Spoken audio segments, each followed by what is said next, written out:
Welcome to our third session of the OC4 coaching series on sales messaging. I'll give it a second for everybody to trickle in real quick. I hope everybody is having a lovely Sunday afternoon. It is absolutely beautiful outside. It's killing me.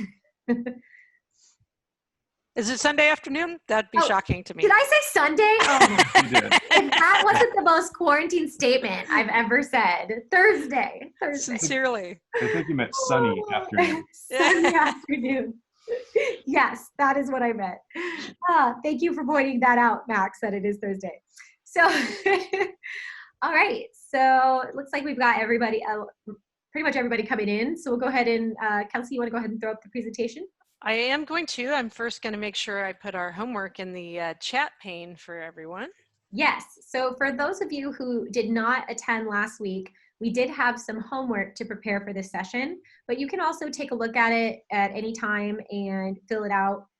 You can review it when Kelsey references it, but also take some time after the session to fill it out. So she just sent that into the chat for you. You can go to the Google Doc and download it for yourself. I didn't realize I wasn't on video there. Hi, here I am. I look like a little husky with just my eyes. I have too much sun going on here. All right. Without further ado, here we go. Michelle, would you like to do the intro and we can? Sure. All right. So as I mentioned earlier, we're on part 3 of our sales messaging series. The first one was about perfecting your elevator pitch, that sort of initial, how do you describe your company really quickly in front of somebody. Then digging deeper into defining your value proposition, really the meat and bones of what it is that you do and why and for whom.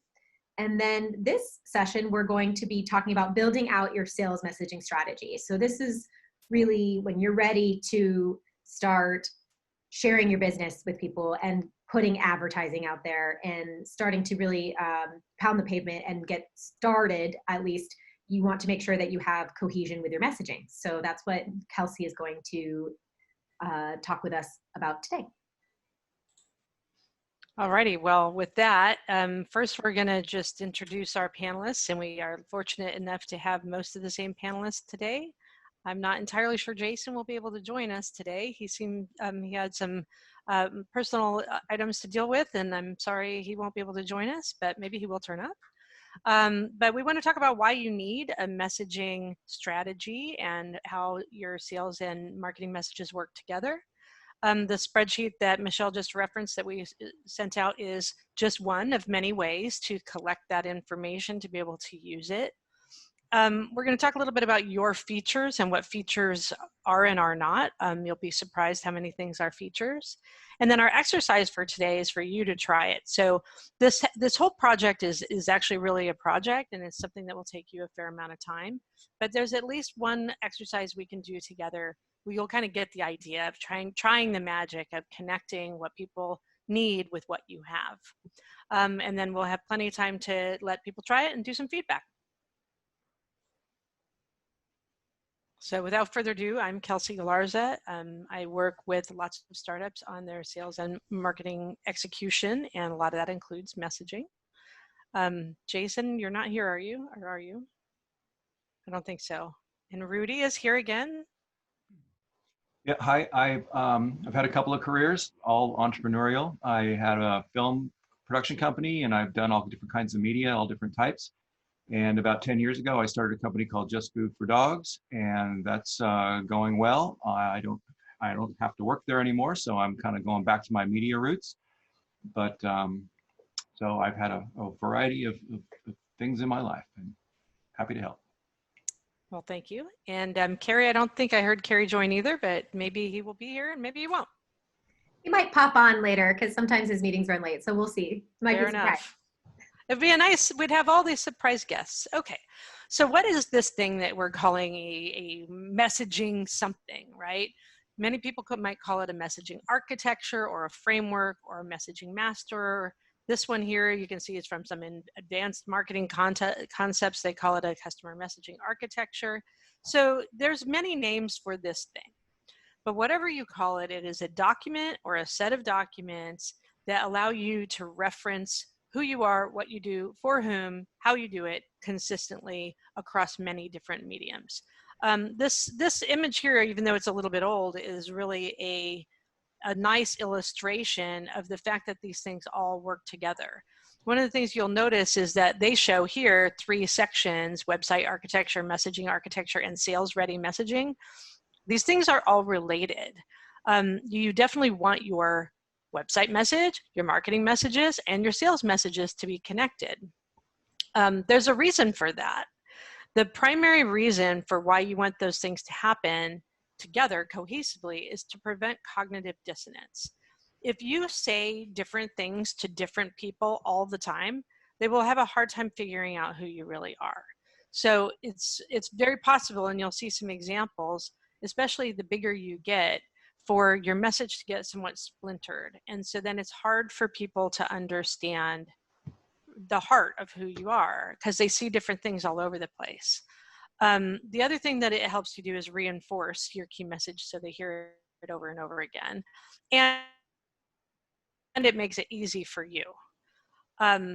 Your message, whatever it is everywhere. It's all over the place in many different forms, lots and lots of different forms. These are just the first ones off the top of my head of the kinds of messages that you could, where your message could be found in the wild. There's hundreds more. If you don't have some consistent plan for how you're going to communicate, different departments could create different messages to different audiences, and lo and behold, even if you're a small team, you know, you have splintered your message out there and it doesn't have the same impact. And that's confusing to your audience. They might see you in one context and read or hear one thing, and see you in another context and read or hear another thing. And they might think you're a different company altogether if they don't hear some kind of trend line, right? Some kind of through line. Here's an example of that. Kofax is a large, used to be local organization. These I just pulled just randomly, and now they're a quite large organization. They're a global company now with lots of different divisions. And so to some extent, I would give them a break. But if you looked at these 4 different items of communication, this is a data sheet up here in the top right, their trade show booth over here on the top left. This is one of their websites on the bottom left and a landing page on the bottom right. All of those things would be a natural part of your doing business. And if you looked at these in any, you know, on the surface or in any level of detail, aside from the color, you practically wouldn't know they were the same company. Michelle, you had some thoughts on this when we were looking at this before. This was one of the bad examples. I know we have some more bad examples that you like coming up. Well, one of the things that I think that obviously the cohesion component is so important, but I also think that when you read all of these, you still don't really know what their offer is. I mean, obviously when you see the import connector, maybe a little bit there, but when you read the part below, it just isn't very clear who they are and what they do, and that doesn't translate in any of the messages, I don't think. Definitely doesn't tell you how it can help you, right? The other thing is this thing called the Rule of 7, and the Rule of 7 has been a marketing idea for 100 years probably, and it said that, you know, the Rule of 7 is people need to hear your message 7 times before they remember it. In the world of digital marketing, that's a lot easier, but if those messages are inconsistent, it doesn't help you. And so this is not just a, you know, a Mad Men era kind of a thing. You still do need to repeat your message over and over again, but if they're inconsistent, it negates the purpose. So you need to make sure that when you're reinforcing your message, it's the same one. And lastly, and most importantly for me, and Rudy, I think you have some good stories here as well. Most importantly, if you have this stuff all organized in a place where you can access it in a document or a set of documents, you can just go grab what you need and copy and paste it, and you don't need to be reinventing the wheel every time. So this can save you an absolute ton of time. Rudy, you were saying that this was valuable not just for a business, but even for yourself. Yeah, I think, I mean, we are our own brand, in my opinion, you know, so as a representative of your company, you're always a representative of yourself. And, you know, I've done a variety of different things. One of my personal experiences was I have done my own fine art photography, and there's a business side to that as well. So I had to have different um, uh, bios for that, you know, and I had a 50-word one, a 100-word one, a 200-word one, all those different types of things. So I think that applies whether you're a company or pitching yourself. That gives you your consistency, and it's always a lot better to write something down and then edit it down, because by living with those types of written documents, I think you also become very familiar with them, and it makes it easier to actually say them when you're doing it. And for the cut and paste thing, it's like, oh, I have to submit something here, here's my version, hit submit something there, there's another version, etc. Yeah, I think that's a great point. It really is similar whether you have whatever your brand is. If it's a personal brand, whether your company brand, whether your company and the product are the same thing, you should be able to kind of string these together so that you have everything you need when you need it.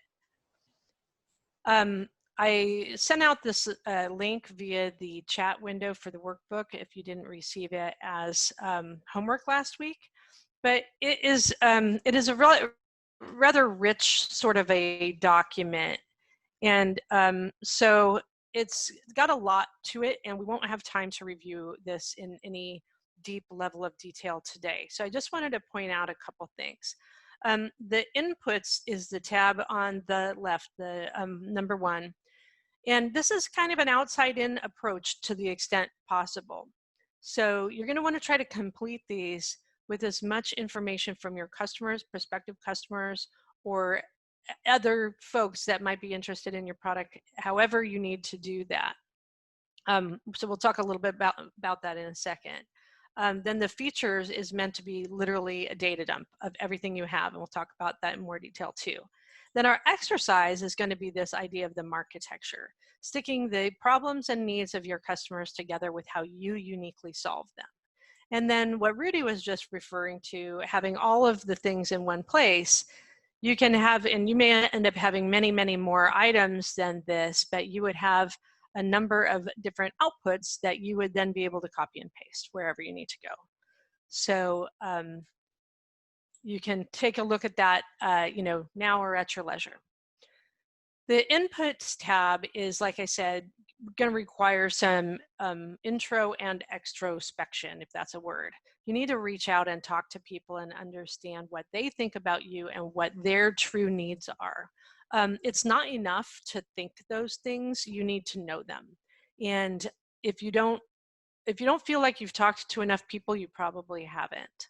I recommend interviewing and recording those interviews if you can, so that you can go back and listen to them over and over again and say, what words did they use exactly? Another tool that many people find very valuable is to just have a spreadsheet of all of your first customers, be they consumers or businesses, it doesn't matter. And you can collect some fields of what is the same or different about them. So maybe you could say something like, what is their relative age range? What is their gender? What is their livelihood? What is their interests? And those things over time will add up, and you'll start to see patterns there. So it doesn't really matter what kind of a business that you're in, keeping track of what are the relevant, you know, demographics, psychographics, firmographics that might be interesting to your audience in the future, so you can kind of come up with clusters of segments.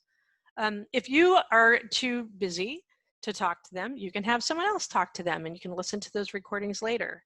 If you are too busy for that, there's lots of third-party ways to get this, including things like reading their LinkedIn profiles or reading articles about the biggest problems facing supply chain managers, or there's lots of third-party research you can buy. You can run your own surveys. If I were you, I would do all of these things. So I would try to collect as much rich information about your prospective customers as I possibly could. Michelle and Rudy, what would you have to add there? One thing that I did with our previous company is when we were going through sort of a rebranding, we looked at our reviews online to see how customers described us.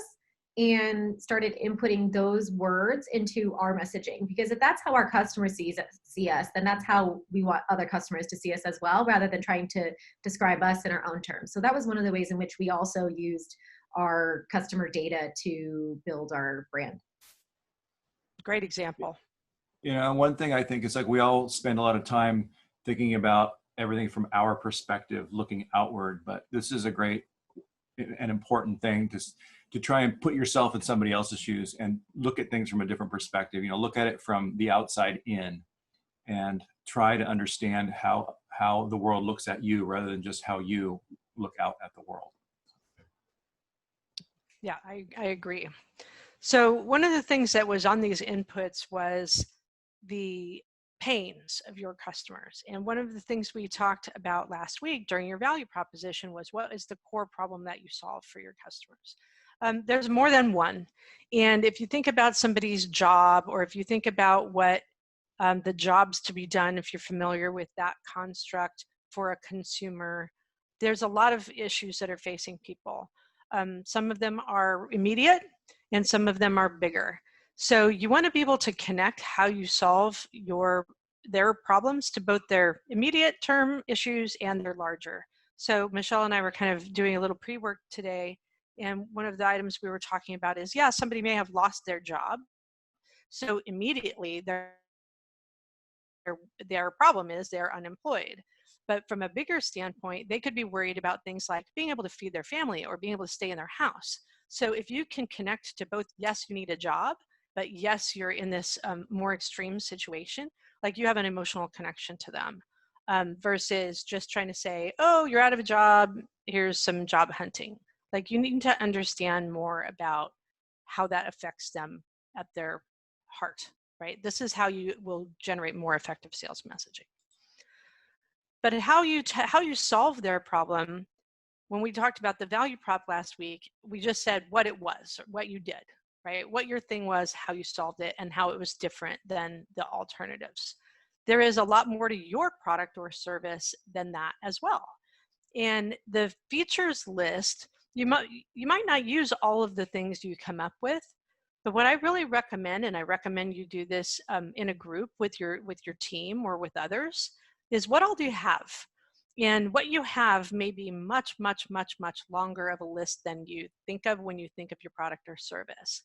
There are a lot of features that you don't instinctively think of as features. For example, the packaging of your product, how it looks or what it's made out of, if it's organic or eco-friendly, how you're priced, if you're priced in a subscription manner, or if you're priced one time, or if you are bought at the point of sale, your company itself, whether you own your own building, or you're founded by a female, or you are founded by a person of color, or an immigrant.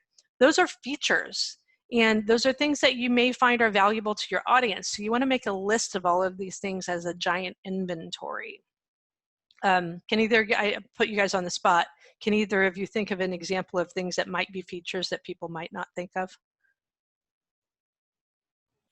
I don't know, but those are all basically your story points, you know, of the story that you're trying to tell. What are all the things? And what you're talking about, I think, Kelsey, too, is there's a process of kind of, I don't know if it's brainstorming, you're just brain dumping, but if you just put it all out there, and as you do that, don't really try to be judgmental, just throw all that stuff out there and see what comes out of it. And then certain things will bubble to the top, maybe things you hadn't even thought of before. Exactly. Yeah, I think of it exactly as that, a brain dump. Just put everything out there. And when we get to this, magic moment, you'll see which ones of those make the cut. Before we do that exercise, though, we wanted to show you some examples of, how this works when it's done well and what it looks like when it's not so good. Most products and services are designed to solve a problem. And the messaging that clearly articulates how you solve that problem is the one that wins. So we already talked about, if it was unclear, people don't know what you're selling, or they have confusion, or they have cognitive dissonance, and the confused mind says no. In this product example right here, it's pretty darn obvious what they do and what problem it solves. Leaky gutters, not leaky gutters. Leaky pipe, not leaky pipe. name brand aside, as seen on TV is the other feature they're touting here, and they're touting sort of color and the packaging here as well. But they're very crystal clear about the problem that they solve. So I think this is a great example. I like this example of another good one as well. So I like to show the good examples. Michelle likes to show the bad examples, so she'll show the bad examples in a second. This is a product called the Cozy Family Organizer. It is a software product for busy moms, and they've been around for a long time. And on this top right, you see their website where they say, get the whole family on the same page. Shared family calendar is the main thing that they tout. This bottom right here is actually a mommy blogger writing a review of this product. They use exactly the same words, the shared family calendar, the shared calendar feature, simplicity. They have these things exactly in the same sort of order. On the left-hand side, this is a PR article from a large publication, I can't remember who it was, that says exactly almost the same things in almost exactly the same words. So these guys have done a really good job of consistently communicating what their value proposition is, a shared family calendar. So these are two good examples. All right, Michelle, you want to talk about some not so good ones? Sure. I have some good ones in here too. Oh, okay, great. I wanted to start with some not so good ones because I think that this concept of building, structuring your messaging around the problem or the pain point of the customer is so important. And especially when you're in B2B, I think that that's something that a lot of times gets missed because the pain point of your customer is going to be very specific to that person. It's not always a pain point of the company as a whole. You need to look at the individual you're selling to, not just the service you're providing to the entire company. So I could talk about that a whole bunch, but for this particular one, I just love showing these because I looked at, it's always fun to go to a conference and to look at the exhibitor hall because a lot of the companies at conferences are very similar and you get to compare and see. And when you see things like this, global leaders in agile software development, innovation, digital solutions, enterprise software solutions and services, those are two different pages on their website that are basically describing what they do. They're two different things that doesn't really align, and I just really don't get it. Like there is no problem or emotional connection. I mean, they have some message about COVID, but they're an enterprise custom software with 18 US and Eastern locations, deliveries, and 900 applications. It's just talking about themselves. It's not talking about the customer at all, which I think is something that's far too common. I love seeing a description of a company where it's like, we've been around for 20 years and blah, blah, blah. And it's just talking about themselves, their product. It's not customer centric. So that's a good example. I would say they were thinking about their features. There are 18 US and Eastern European locations and delivery centers and 900 application developers and consultants. Those are features, but they don't tell you how they solve your problem with those features. Right. Good example. Yeah, definitely. So here's a good one. So I actually had a third example from Dropbox that I didn't put on here, but it was a sales message that I got in my email. Obviously Dropbox is a pretty large company. Obviously they have done some things right in order to become as successful as they are. But I pulled on the left is their homepage for Dropbox Business, which is everything teams need all in one place. Dropbox Business is more than just secure file storage. It's a smart workspace where teams, tools, and content can come together. And it shows that in the image. And then if you go over here, productivity anywhere, anytime, all the space and security you need, how 1 billion files get shared in a day. That's a problem and that they're solving for you, so they're pointing to those problems, how to make teams work less, or how to make teamwork less work, how to take the complication out of collaboration. It's all a very similar theme of really them trying to help you with your file management. And when I got an email from a salesperson, now obviously it was an automated email, and coordinating that whole thing into your entire sales structure kind of will be a part of our final one where everything is seamless throughout. But in their email, she said, are you curious about Dropbox Business? Dropbox is so much more than a cloud storage tool. It's a platform to enhance productivity, keep organized, and drive collaboration. So it matches what's in that paragraph on the homepage on the left. So I thought that was a great example. Yeah, that's a great example. So they have nailed those in all three of those examples you gave. They're talking about collaboration and it's more than file storage, but they don't want to lose the file storage. So they've got that here, but here they're talking about collaboration. Here they're talking about the file storage. And in the email you got, they were talking about both. So that's another really good example. So in this one, so I have two that are my not as good, and then two that I think are better, and they're all pretty much the same. They're offering the same services. So this was another one from a conference, a learning and development conference that I've been to several years. And I cannot tell you how boring the company descriptions are and how often their messaging is exactly the same. You don't realize how creative or not creative your message is until you put it up in front of a bunch of other companies that are doing the same thing you are. So you really want to stand out. So with this one, our learning solution combines methodology and dedication of traditional learning methods with flexibility and creativity of digital applications. Very vague. It just doesn't really, I mean, it has this wheel blending learning solution, and you can dig into that, but that description, learning solutions just in general, it just doesn't, I'm not catching what it is that they do, what makes them unique. And then the one on the right, that one's a little bit better because it's at least saying, you know, achieve and demonstrate positive training ROI, which is good because that's a pain point. Administrate is a training management platform designed to help enterprises streamline learning and development through our cloud-based configurable software solution. That's the part that kind of got me, which was they're doing it through their cloud-based configurable software solution. Well, what does that mean? Like, what is that? You know, I think we talked about this in the previous one where somebody had cloud in their description, and cloud is just confusing for a lot of people. But either way, it doesn't, you know, that's not the only way you want to describe. If you have such basic ways to describe your company, and then every single company says cloud-based software solution, cloud-based learning solution, which is exactly how it is at this conference, it's really difficult to differentiate yourself. So that one's kind of like a 50-50 because I do think that their main call out does point out to things that are important to the customers.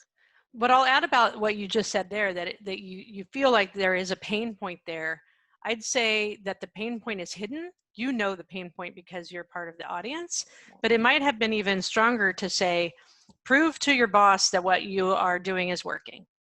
That's the real pain point. The real pain point is I'm getting hounded every day for is what I'm doing having any effect, right?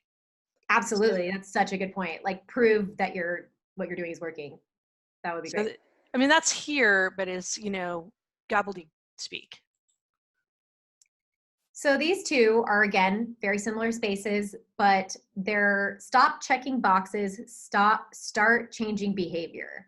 So it's very clear of, you know, if you're just going through the motions, checking boxes, are you actually making a difference? Start changing behavior. Even that sentence in itself stands out and is unique. And then they have the adaptive learning platform. It's proven to improve remote learning outcomes. It's a little bit basic. It does also still have some jargon, but I like that initial line in the front because it makes me want to learn more about what do they mean by not checking boxes and changing behavior. Still not perfect, but these are just some. And then with Gomo, beautiful multi-device learning anywhere, e-learning, authoring, and delivery. So that one, it says exactly what it is. They deliver e-learning service and authoring. And it's the word beautiful and anywhere, I think, stood out to me. You would see this is an e-learning solution platform for authoring e-learning courses. And that doesn't sound interesting, but when you see beautiful multi-device learning anywhere, that I think made that stand out. So looking at these two compared to the other two, I might stop at these booths at least because they don't sound the same as all the other ones. Great examples. Great examples. Rudy, anything you want to add here? Just that what's sticking out is, you know, it's funny how close these are. I mean, these are kind of, these are advertisements of sorts, but simple is really hard. But, you know, like if you go back to the last one where there was the one on the left with all these, that one with the girl sitting there, I glaze over before. I don't even want to read that. There's words are too long. There's too much. It's like, I can tell it's confusing without even reading it. You know, I mean, it's like somebody sat down with their dictionary, you know, it's like a third grader should understand this stuff if you do it right. That is exactly right. They tell you you should write these things to no more than the 6th grade level, no matter who you're writing for. So yeah, anyone should be able to see what you do. That's such a good Great. point. I mean, who's going through and interpreting that graph and everything it means? Nobody's going to analyze that. So then this one I wanted to include as well, because sales messaging doesn't have to include text. It can be completely visual. And I love this because even obviously because the word Weight Watchers is in their name, you have an idea of what they do, but you can very clearly see, one, there's a pain point. If you're heavier, it can be uncomfortable fitting through doors and fitting in spaces. So they visualize that in a very creative way of showing you come in looking like this, you come out looking like this. And it's not even, it's unique in the fact that it's not even like a before and after photo. You could be anybody. It could be anyone walking in. It doesn't have to, if I see a picture of a man and I'm like, well, I don't look like that man, but anyone could be walking through that door. So I thought this was very visually empowering because it also helps with visualization of how Weight Watchers is going to change my life. So I think that getting creative with imagery is also very powerful versus throwing up a bunch of text onto an ad that can always have its challenges. This is a beautiful example. I just love this one too. I haven't seen that before. I just found it and I'd not seen it before either, but I thought it was really creative. Okay, so we're going to try to take a crack at this in a really, really small way. I term this marketecture. I didn't make that term up, but what I mean when I say this is architecting how your product or service solves a problem. We're going to do that with just one of your customers' problems. And so you can do this with a piece of paper, with the worksheet that I gave you, with a whiteboard, anything you want. But what I want you to start with first is to come up with just one problem facing your customer. So we'll give you just like a minute to think about that.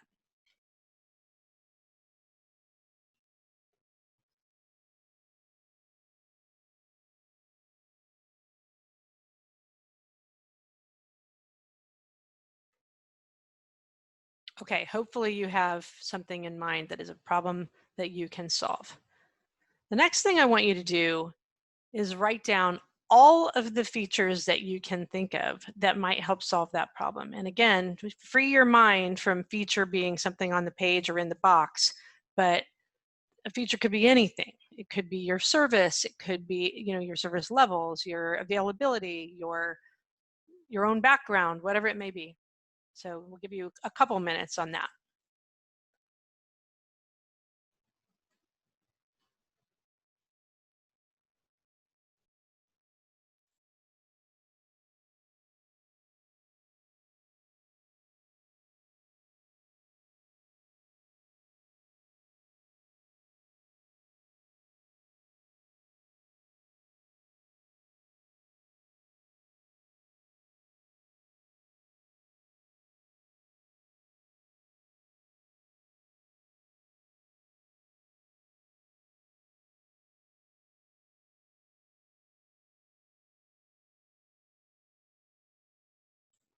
Everybody ready? Poke your little button. Isn't there some place where you can hold your hand up and say how you're doing?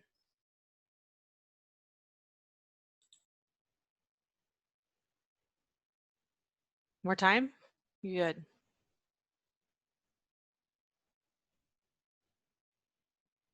I just realized I was on mute. If anyone isn't ready to share, that's totally fine too. Just going through the exercise. Todd is raising his hand. Yeah, it looks like Todd is ready, so we can go ahead and have Todd. Okay, we're not going to have him share just yet because he's got to do the hard part. Okay. So those were the easy parts. So here's the hard part. And then Todd, I hope you'll raise your hand in about a couple of minutes after you do this. So this hard part is this thing in the middle, which is what is the combination of these features and how does it solve that problem? So if you've done this right, the person would read it and think, wow, the universe is talking to me, right? Your ideal customer would say, oh my gosh, that's exactly what I need. But this right here is the hard part. And so 3 to 10 words, like you don't want to write a paragraph about this set of features. And you may throw out some of the features you decide don't matter, but you're going to, for lack of a better word, name this thing, this group. So this is the hard part. So I'm going to give you guys like I'm gonna look at my watch here and give you 5 minutes to work on this. This is absolutely the hardest part.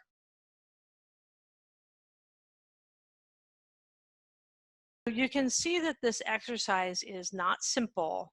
It's really relies on just getting all of your data together in one place so you can start seeing how they all stick together.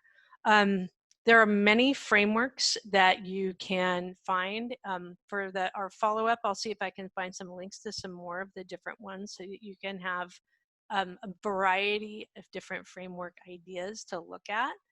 But I recommend that you do this over a series of meetings together with your team, and start with gathering the inputs and doing the feature data dump, and then start thinking about how those things come together, and do it in sort of a structured way. Like I said, you could do it on a whiteboard where you put the problems on one side and the features on the other, and just draw lines and say, this helps this helps that, this helps that.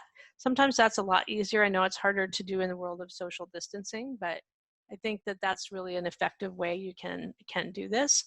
And then start thinking about smashing those words together in ways that sound better. So just do these in one step at a time. That's my best recommendation. One thing, if I could jump in to add, is when you get to Kelsey's worksheet and you go through the whole process and you get to that output page, once you've finalized the language and played around with it a lot and talked it through, you want to make sure that you have it published somewhere for everybody in your company to access it. You want them to memorize it. You want them to know exactly what's on that sheet and how to describe you. And that kind of plays into our next section with expanding your sales strategy. But it's really important that you communicate these things, because if you just write it down and you have it for yourself, or maybe just the marketing team has it, then you're doing yourself a disservice, because everybody in your company is selling your company in one way or another. 100%. You really want to have it somewhere. Go ahead, Rudy. So this is one thing that we do at Just Food for Dogs, and it took us a long time to come up with all this kind of stuff. I mean, it's right around with all these different things we're talking about. But if you go into any one of our kitchens, on the wall is all this stuff for the world to see. You know, it's all polished down and honed down to what it needs to be. So you know, it's also can be a really great tool for communicating within your own team, so that everybody gets the same message, but also communicating to your customers if there's some way to present it to them. Yep, very good. I'm sure yours, I love your brand, and so I'm sure there's some really great stuff in there. I would say the last thing to keep in mind is that you can't please everybody. If you are working on this exercise and you find that 70% of your team says, wow, that sounds good, you should be thrilled. It's impossible. So these are items that are personal and emotional, and people have different attachments to different words. They have different styles. They have different learning, writing, reading, listening styles, and so you just can't please all of the people all the time. You'll have to stop with something that you feel is good enough, and you'll always be iterating forever. But you will want to have a place where you use these messages for some time and test them. And that's what we're going to spend a lot of time talking about next week, is testing these messages out with your sales, you know, pushing your sales message out. So that's your homework for this week, is to work on this. So to do, you can schedule coaching sessions with any of us or any of the other coaches. And next week we'll be saying, how does this meet the road? Okay, you've been taking input from your external prospects and customers. You've formulated some message. Now, how are you going to get it out there in the world? So one thing with the coaching sessions for members, even if you don't have time to schedule a coaching session or whatnot, if you want to fill out the sheet and have us take a look at it and review it, shoot that over. I'm sure Kelsey and I and Rudy and other coaches would be happy to review it, kind of provide some feedback. Gladly. Yep. Okay, well, with that is all we have today. If there are any other questions, we have like 2 minutes. If anybody has anything they want to ask. Last chance. All right. Thanks, Todd. Well, thank you everyone for joining us. All right. Thanks, guys. See you next week. Next time. Bye. Bye. Happy Sunday.